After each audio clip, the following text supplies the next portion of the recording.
Get ready to imagine it. We are inside the Imagination Station where it's not open to the public, but it's still where things safely explode. That's because of Chief Scientist Carl Nelson. He's here to oversee everything. And when he has a fire extinguisher, you know you're in good hands because there's an acronym that goes along with it. It's called BLAST. Oh, no, it's called so close. It's called swoosh. It's called blah. Pass. Pass. All right.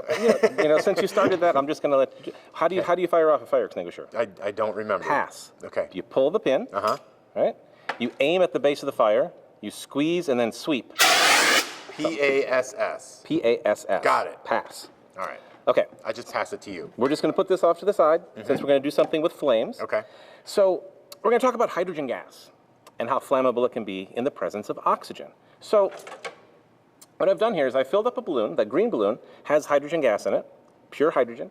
And I'm going to have you just sort of test this out by bringing this flame right underneath the bottom of the balloon. Oh, boy. And let's just see what happens. We'll do a little experiment here.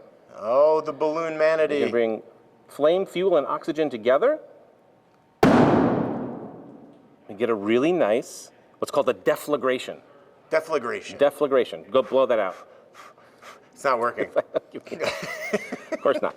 Okay, so what happens is the balloon peels apart, and then the hydrogen and the flame and the oxygen can all combine together. And that reaction happens slower than the speed of sound. Okay? Now, what we could do to sort of amp it up is include the oxygen in the mix. So this balloon is filled with 2 parts hydrogen, 1 part oxygen. Kind of sounds like H2O, because that is one of the end products. If we allow those atoms to combine, they'll release a little bit of energy and form a tiny little droplet of water.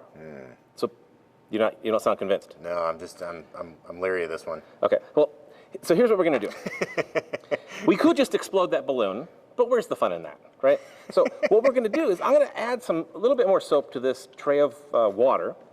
I'm going to take the gases that are already mixed together, bubble them into the tray of soapy water, get lots of bubbles. Yep. I'm going to have you scoop those bubbles up into your hand, and then we'll light them on fire. Okay. But in order to do that, if you do it with dry hands, it's just going to pop all of our bubbles. Right. So I want you to dip your hands down in there. Before I do that, I'm going to put these on. Oh, good idea. Because it does release a little bit of energy. Okay. So get those on. And stand by. Got it? Okay. I think so. Okay. All right. All right. Now, you do have quite a bit of hair on your forearms. Thank you for pointing that out. You want to get that wet. Sure. Okay. Because if that were to burn, it would smell bad. And I don't want to smell that. All right. Okay, don't bathe, just get them wet. Oh, okay. Okay, that's good. All right, so now I'm going to make a whole bunch of bubbles. Here. Now remember, these bubbles are filled with a mixture of hydrogen and oxygen gas, H2O. There's not water in here, but it's a mixture of 2 gases.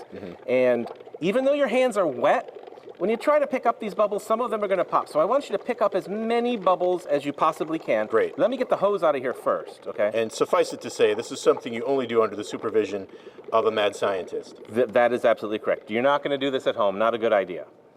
Okay, so I want you to go ahead and scoop up as many bubbles as you can.